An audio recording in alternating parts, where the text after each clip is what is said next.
સુરતના લાજપોર જેલ ખાતે નવનીકરણ લાઇબ્રેરી કરવામાં આવી હતી। અંદાજિત 18,000 પુસ્તકો રાખવામાં આવ્યા છે। લાઇબ્રેરીમાં બંદીવાનોએ માટે એક લાઇબ્રેરી ઊભી કરવામાં આવી છે અને 2 અલગ અલગ સંસ્થાઓ દ્વારા પુસ્તકો ડોનેટ કરવામાં આવ્યા હતા। સુરતની લાજપોર જેલ ખાતે નવનીકરણ કરવામાં આવી હતી। લાઇબ્રેરી અંદાજિત 18,000 પુસ્તકો રાખવામાં આવ્યા હતા। લાઇબ્રેરીઓમાં બંદીવાનોએ માટે આ લાઇબ્રેરી ઊભી કરવામાં આવી હતી અને અલગ અલગ સંસ્થાઓ દ્વારા પુસ્તકો ડોનેટ કરવામાં આવ્યા છે અને દર મહિને 2200 જેટલા પુસ્તકો ઇસ્યુ કરવામાં આવ્યા છે। જે લોકોને વાંચતા નથી આવડતું તેમના માટે ઓડિયો લાઇબ્રેરી પણ રાખવામાં આવી છે। દરેક બંદીવાન કયા પુસ્તક વાંચે છે તેનો ટ્રેક રેકોર્ડ રાખવામાં આવે છે અને પુસ્તક વાંચવાથી બંદીવાનમાં પરિવર્તન આવ્યું છે। લાજપોર જેલ ખાતે કેદી સુધારાત્મક પ્રવૃત્તિ બાબતે ઘણી બધી એક્ટિવિટીઝ ચાલી રહી છે। તેના જ એક ભાગરૂપે અત્રે લાઇબ્રેરી છે તેમાં 18,000થી વધારે પુસ્તકો છે। જે બંદીવાનો નવા આવતા હોય વત્તા જૂના જે બંદીવાનો છે એમને અમે સતત વિવિધ એક્ટિવિટીઝમાં પાર્ટિસિપેટ થવા માટે પ્રોત્સાહિત કરતા હોઈએ છીએ, જેમ કે યોગા, મેડિટેશન, સ્કૂલ, લાઇબ્રેરી આવી ઘણી બધી વ્યવસ્થાઓ છે।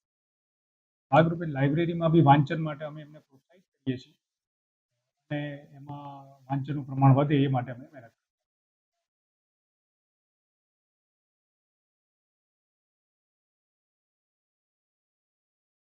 અમારી પાસે 18,000થી વધારે પુસ્તકો છે અને 7 લેંગ્વેજમાં છે।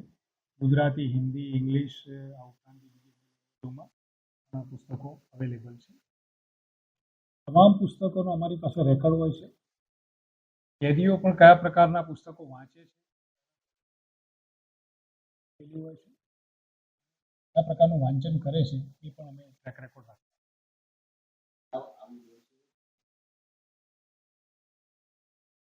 ચોક્કસ ઘણું બધું પરિવર્તન જોવા મળે છે। તો અહીંયા સૌથી મોટી વસ્તુ એમને સમય પસાર કરવાનો હોય છે, તો સકારાત્મક પ્રવૃત્તિમાં જો એ લોકો પાર્ટિસિપેટ થાય એવો અમારો પ્રયત્ન હોય છે અને એમને પ્રોત્સાહિત કર્યા છે અને એના કારણે તો સમય એમનો પસાર થાય છે। બીજી વસ્તુ માનસિક રીતે પણ બદલાવ ઘણો જોવા મળે છે કે એક પોઝિટિવ વાતાવરણ ક્રિએટ થાય છે અને પોતાના માનસ પરિવર્તન કરવા માટે પણ અમને આ વસ્તુ ઘણી નીવડી છે અને એ લોકો પોતે પણ સ્વીકારે છે કે વાંચનના કારણે ઘણો બધો એમનામાં બદલાવ આવે છે।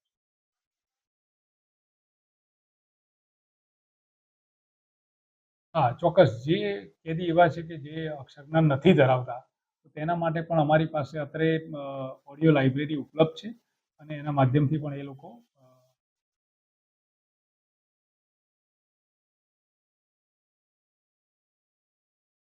આખી વ્યવસ્થા એવી છે કે અમારી પાસે જે કેટલોગ હોય છે કેટલોગ દરેકના ટર્ન વાઇઝ, યાર્ડ વાઇઝ અમે એમને મોકલી આપીએ છીએ અને એમાંથી એ લોકો જે પુસ્તકની માગણી કરે છે એ પ્રમાણે એમને પુસ્તક બેરેકમાં જેવી માગણી કરે બીજા જ દિવસે અમે થઈ જાય એવી વ્યવસ્થા ગોઠવવામાં આવી છે અને પુસ્તક વાંચી રહે છે પછી એ લોકો ત્યાં જમા કરાવી દે છે એ રીતની વ્યવસ્થા।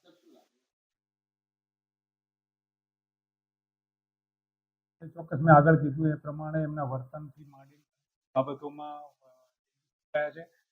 જે કેદી વાંચતા હોય છે એ લોકો બીજા કેદીઓને પણ પ્રોત્સાહિત કરે છે કે ભાઈ તમે વાંચો, વાંચવાથી આટલો પડે છે। આ ઉપરાંત હું આપણે ખાસ કહેવા માંગુ છું કે બુક્સમાં પણ ઘણી બધી વિવિધતાઓ જોવા મળે છે। જે વાંચનમાં એમાં ખાસ કરીને ધાર્મિક પુસ્તકો વધુ વંચાય છે। આ ઉપરાંત મોટિવેશનલ આપણા સ્વાતંત્ર્ય સેનાનીને લગતી બુક હોય છે, આ પ્રકારની વિવિધ પ્રકારની બુક્સનું વાંચન વધુ પ્રમાણમાં થાય છે। Reporter Arvind Rathod, Janadesh news, Surat.